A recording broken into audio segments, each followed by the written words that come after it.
So this chapter, this section that we're starting with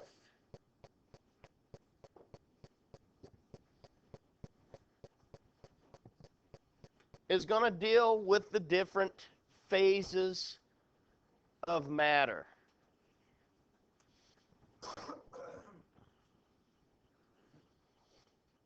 The different phases of matter. Phase changes, vapor pressure. We're going to talk a little bit today about evaporation versus boiling. And then we're going to talk about changes in boiling points.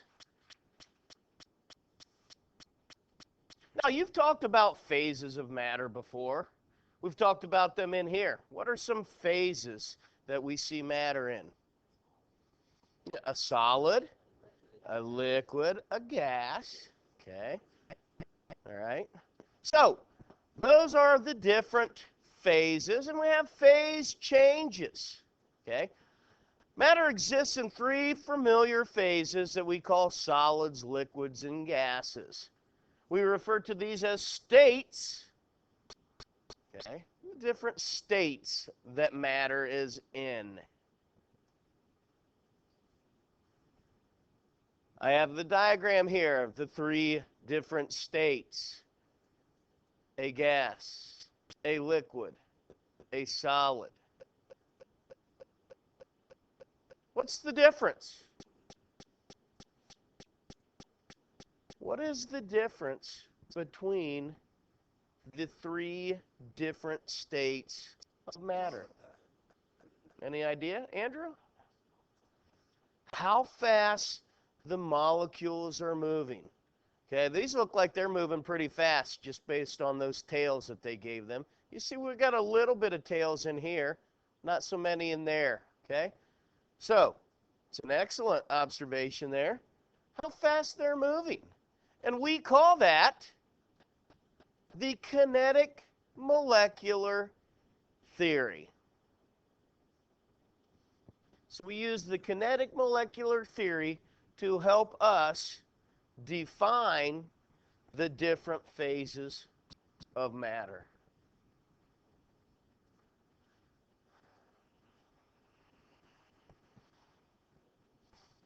Now, what is the kinetic molecular theory? Okay. The kinetic molecular theory explains the forces between molecules and the energy that they possess. This theory is based on three different assumptions.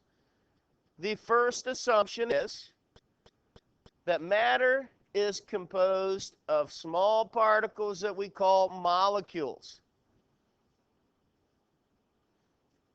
The measure of space that the molecules occupy, which is called the volume, is derived from the space in between the molecules and not the space that the molecules contain themselves.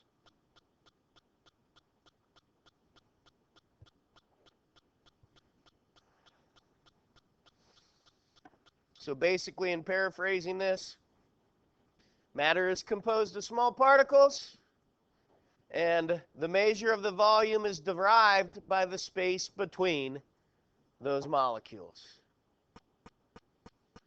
We have a little picture there. You can see the molecules moving, the volume changing. What's happening to their kinetic energy as the volume gets bigger and bigger? They're getting slower, right? As it's getting smaller and smaller, they are moving faster. The second one is that molecules are in constant motion. And this motion is different for the three states of matter. Solids are held very close to each other due to their charge.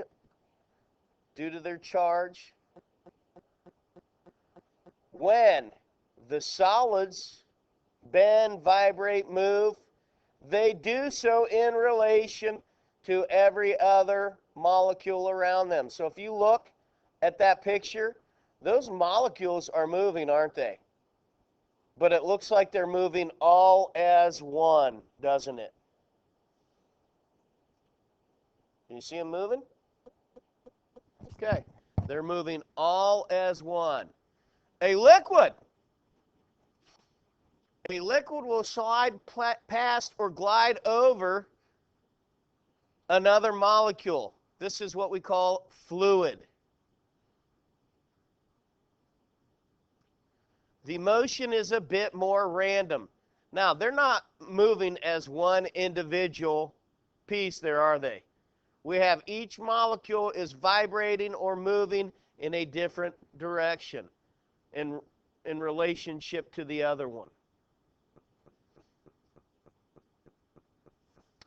Gas molecules are in continuous straight line motion. The kinetic energy of the molecule is greater than the attractive force between them. Thus, they are much further apart and more freely and independent of each other.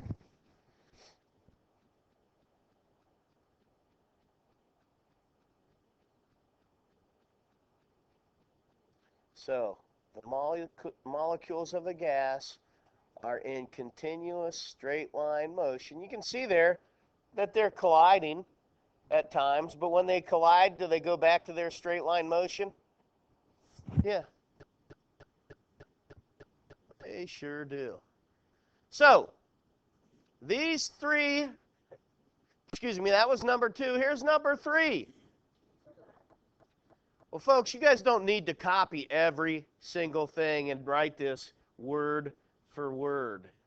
Okay, paraphrase things. Because I'd imagine if I look, are you typing word for word?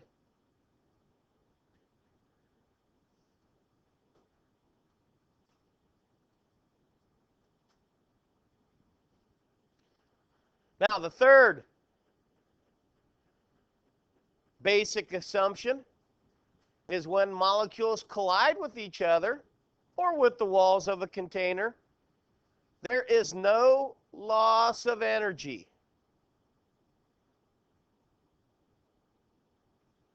If you look here, and for some reason I think this is Newton's cradle. If you look here, all right, once the green little sphere hits the first purple sphere, all of that energy is transferred through the spheres. And as you see that happening, look at the level that the blue sphere bounces up. It bounces up to the same level that that green sphere started at, doesn't it? So that's signaling us that, hey, there isn't any energy lost through that collision. Okay, there's no energy lost through that collision. Now, when I get this one, I like this little animation here. Hopefully it's still there. Here is Newton's cradle, all right, which is what we were just talking about. I could take this, and you can see, right, it's bouncing up the same level as what it was before. Now, what happens if I take 2 of them? See how the energy is transferred to 2? But there's no loss of energy, it's still the same. 3 of them. Okay, still transferring that energy. Let's get 4 of them. So, as I go back here, all right, we can see that there is no loss of energy when we have a collision occurring. Newton's cradle.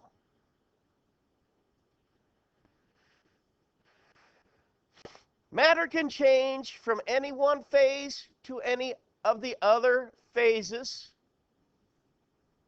However, when it changes, it requires a change in energy.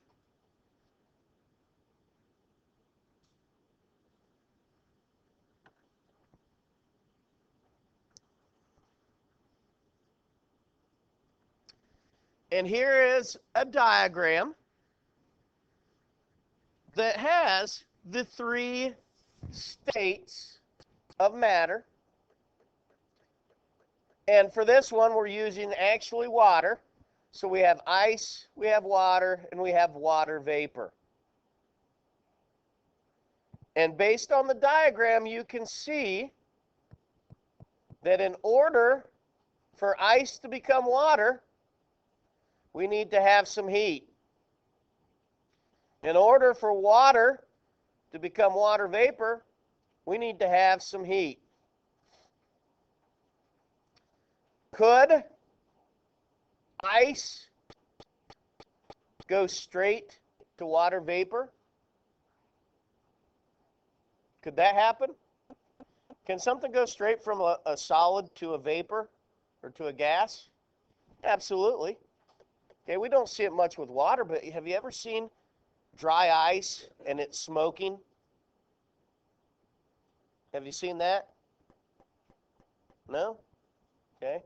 If I have a hunk of dry ice and I just set it right here, you'll see it. It looks like there's smoke coming off of it. What it is, it's actually going straight from a solid to a gas. Okay, so it can happen. We could go the other way. Could we go straight from water vapor to a solid? Yeah, sure, if it was cold enough. Okay, if it was cold enough. So that is where heat is released. To go from water to ice, we need to lose energy. Now, we call these things certain, we have names for them, all right? So once again, here we got our solid, liquid, and gas. We're dealing with water again. We got our solid, liquid, and gas. Now, if I go from a solid to a liquid, I'm melting. If I go from a liquid to a solid, I'm freezing. That's nothing new to us. We deal with melting points and freezing points often, don't we? Okay. If I'm going from a liquid to a gas, I'm undergoing vaporization. If I'm going from a gas to a liquid, that is condensation. Have you ever had the hot summer day when you got a glass of ice water and you go and pick it up and the outside of that glass is all wet? That's condensation right there. That's condensation. So vaporization, condensation, we're pretty familiar with those. The ones that we're not too familiar with is this solid to gas and gas to solid. A solid to a gas is called sublimation, and going from a gas to a solid is deposition. Yeah.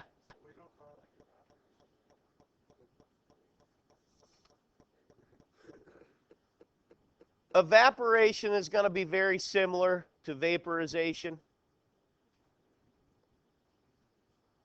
We'll talk about that here in a little bit.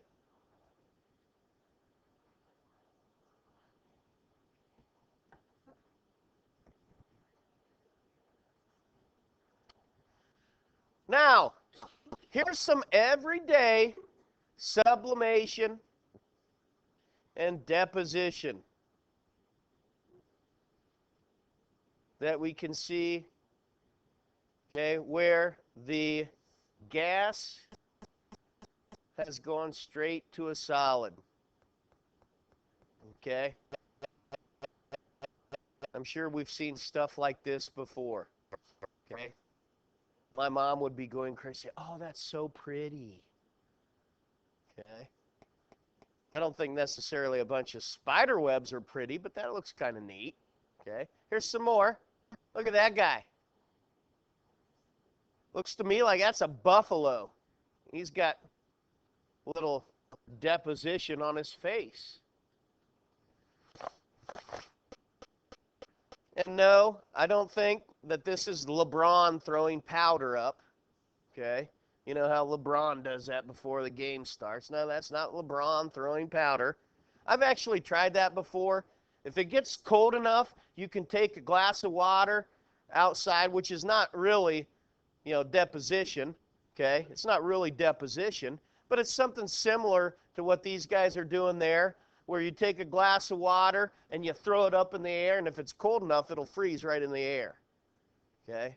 I did it a couple years ago when it was really, really cold out, and I was all excited. I threw it up in the air, and then water landed on the ground. I go, oh, that was kind of anticlimactic.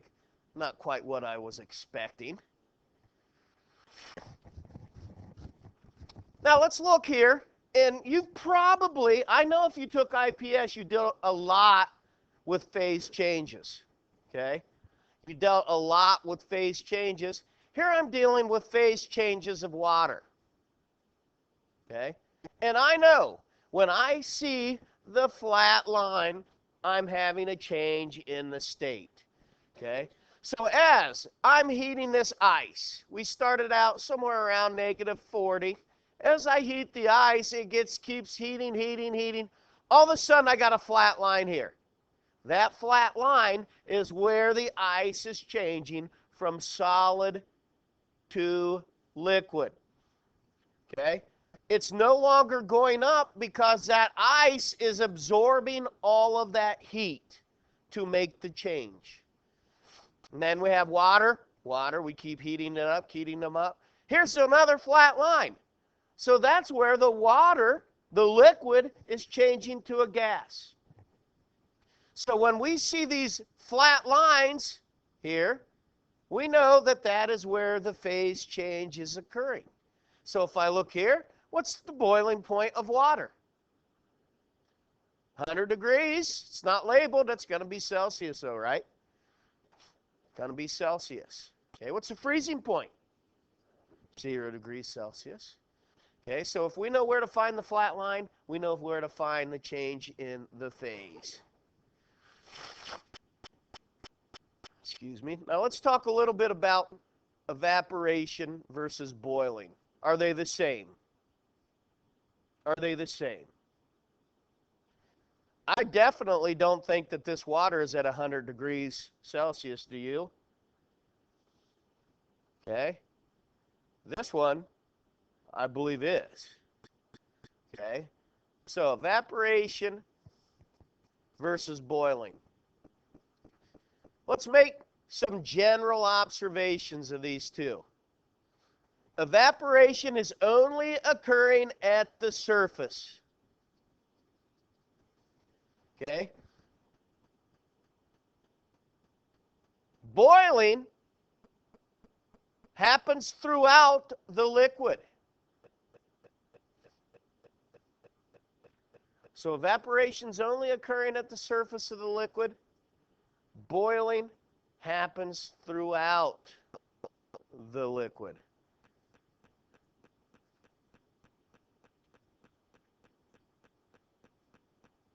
To boil water, we need heat.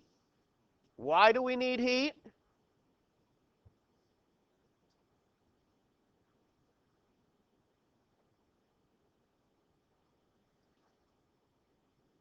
The simplest answer is that we need to raise the temperature so that it boils. Kinetic molecular theory, right?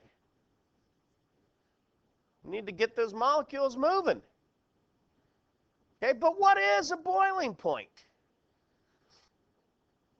Okay, what is a boiling point? To answer that question, let's apply what we know about vapor pressure. Now, we don't know a lot about vapor pressure, do we? But we were talking about pressures yesterday. We've been talking about partial pressures with Dalton, this week and last week. So we knew a little bit of pressure, okay? We know a little bit of pressure. We're going to talk about the vapor pressures of water.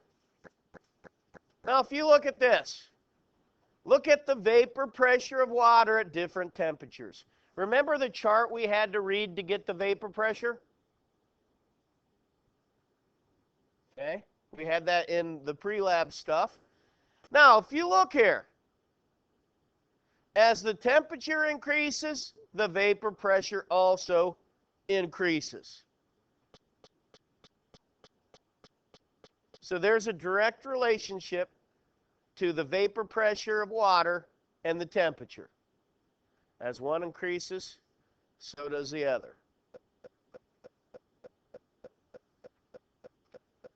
Now, what is special about 100 degrees Celsius that has a vapor pressure of 760 millimeters of mercury?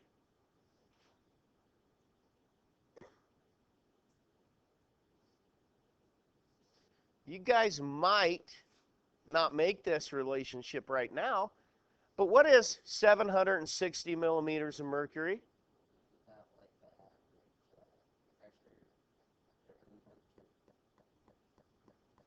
At sea level. Okay? That's the only thing you forgot, Joe. Good answer. Okay? 760 millimeters of mercury is the same pressure as atmospheric pressure at sea level. So right now, is our atmospheric pressure, is it going to be 760 millimeters of mercury? Why? We're above sea level. What did we say, 872? Something like that, I think I said yesterday. Okay? At sea level, water boils at 100 degrees Celsius. So are you meaning to tell me now then, folks? Are you meaning to tell me that water will boil at different temperatures? We're not at sea level, are we? So are you going to tell me that water won't boil at 100? What do you think?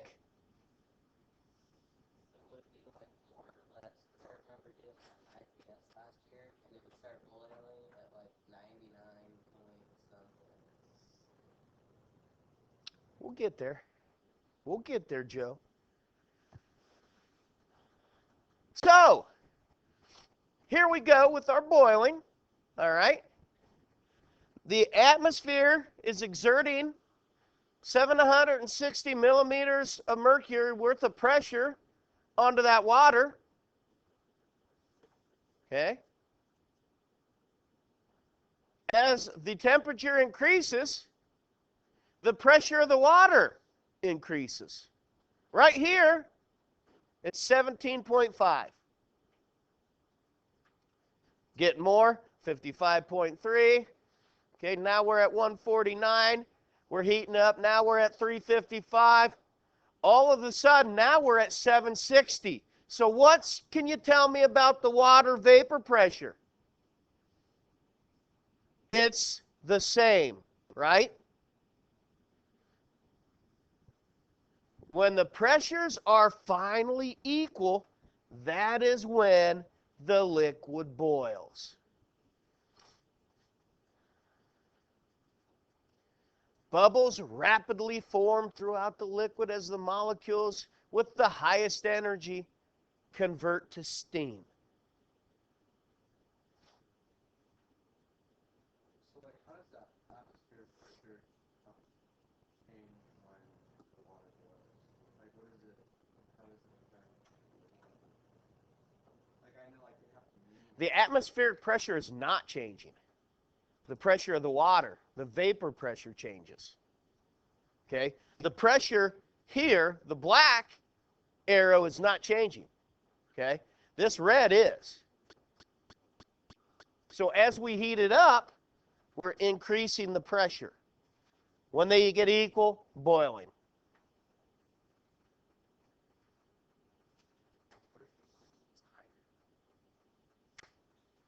But what if the bottom one's higher? Well, it's going to be boiled then. It'll be a vapor, okay? Eventually, he says, what if it gets higher? Well, eventually, won't all that be gone? So will there be any water vapor pressure? It'll all be a vapor. Now, here's our question, Joe. Can the boiling temperature of water be changed?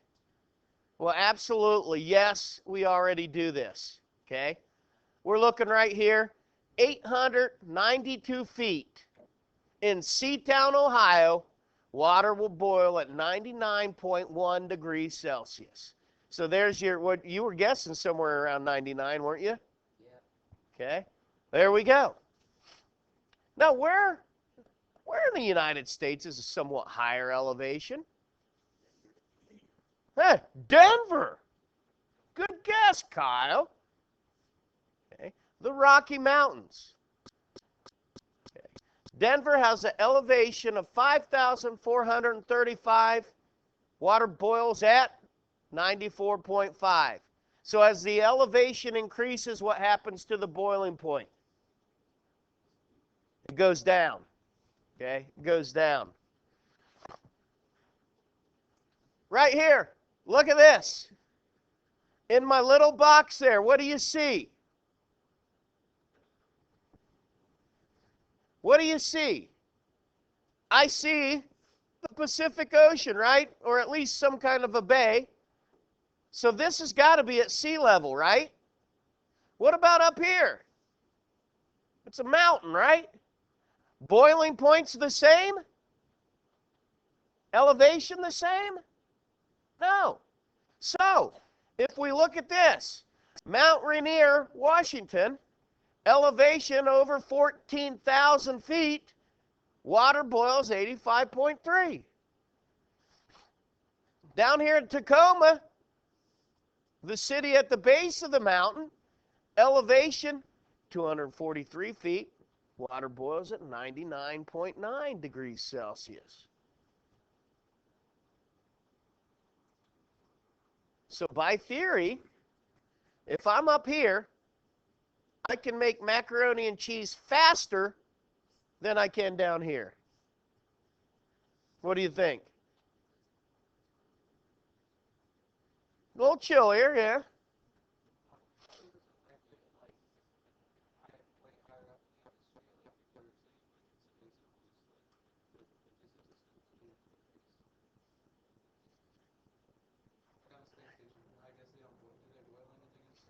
Well, I would think that they would have probably more trouble based on gravity and stuff. So you're going to find different factors coming into play. Okay? I would think that you could boil something in the space station, but you know, they're in certain chambers though also. So it might make that a little bit different too.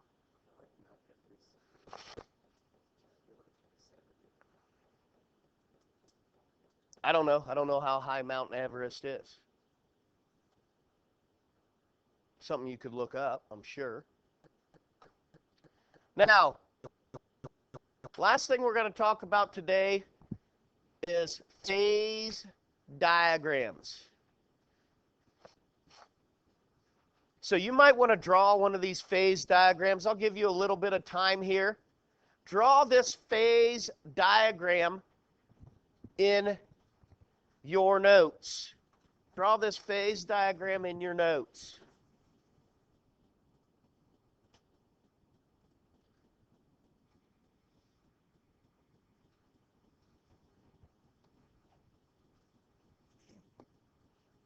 All right, with this phase diagram, we can see that my axes are pressure in atmospheres and temperature. So here is increasing temperature across the bottom. Here is increasing pressure across the top. Okay? And we have different sections where we have a solid, we have a liquid, we have a gas, and it's based on the temperature and the pressure. Here is another phase diagram dealing strictly with water. Now, it's not so important that you draw the phase diagram again, but what's important is the things that we've added here, what we call the triple point. Okay? If you could just guess right now what a triple point is, what do you think? That's where all three, the liquid, the solid, and the gas, are all meeting. Up here at the top is another one, the critical point.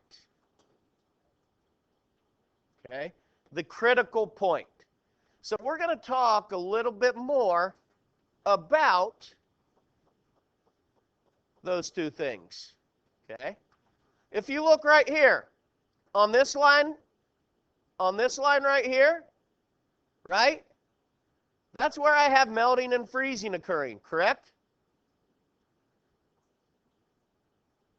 On this line, I'm going from a liquid to a gas, a liquid to a gas. So I've got vaporization, then condensing. Okay? Down here, from the ice to water is going to be sublimation, deposition, right? Sublimation, deposition. So, just like we were doing before when we had the little triangle set up and we're adding or subtracting energy to go from one phase to the next. Now, let's talk about a triple point. It's important for you to get this definition down. A triple point. Okay? Triple point of a substance is the temperature and pressure at which gas, liquid, and solid coexist in thermodynamic equilibrium.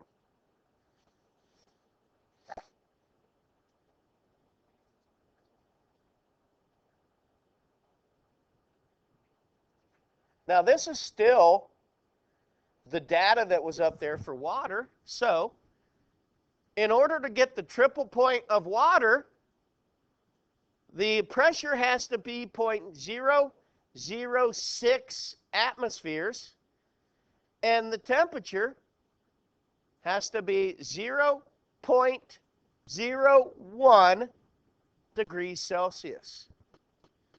Do you think it would be very easy to keep water at those two conditions, at that pressure and that temperature? Probably wouldn't be too easy to do, would it?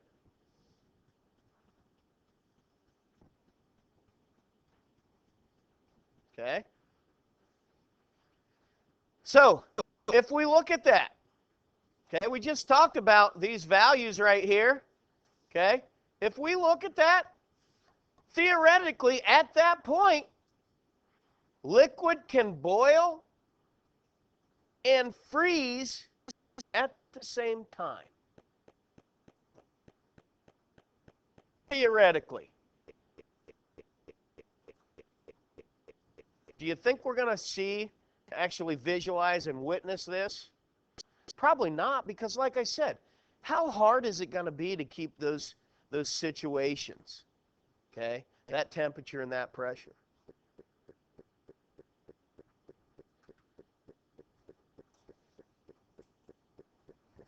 Now, the critical point.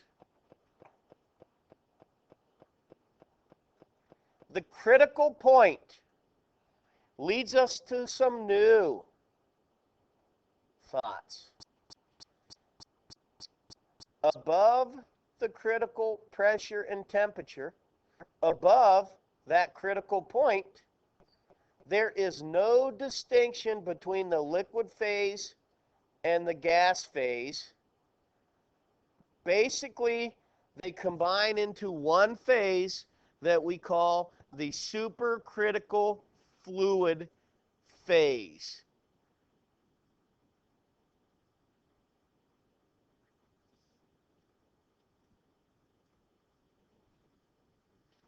Down here on the bottom, it says how we use that supercritical fluid phase. Okay?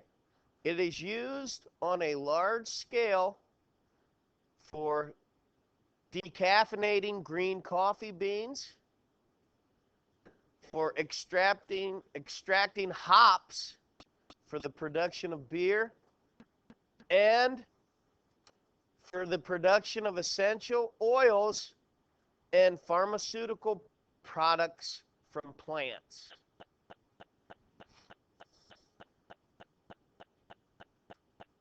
So basically, if you get above a certain pressure and temperature that we call the critical point, we have the supercritical fluid phase, where the liquid phase and the gas phase merge into one phase. Now let's just look here a little bit. We know fire extinguishers, right? We've got a fire extinguisher. We get them checked here every day at school.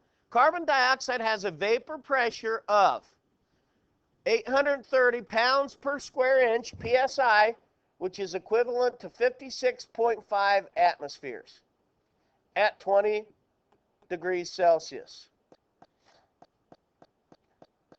At 0 degrees Celsius, the pressure inside a carbon dioxide fire extinguisher is about 500 PSI. At 30 degrees Celsius, it's about 1,000 PSI. So we can see the different pressures as we increase the temperature. Teachers, pardon the interruption, but if I could have the following students for attendance check: Jalen Combs, Corey Griffin, Marissa Jonay, Skylar McLaughlin, and Aurora Goins, and Ethan Oglesby. Thanks. Okay, here we go. We're looking at carbon dioxide again. Okay, solid phase, liquid phase, gas phase. You can read, So basically, could you read a temperature and pressure and tell me what state that's in? Yeah. Okay, you should be able to. Here's just carbon. Okay? Just carbon. And we know that carbon is graphite. We know that carbon's diamond. We know that carbon is coal. Okay?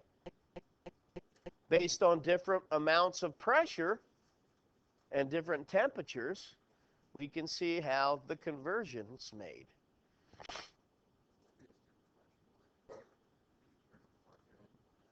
If you had enough pressure. Okay? It's all about pressure. All about the pressure. All right. Now, one thing, folks, if you would look, I'm going to stop my video here.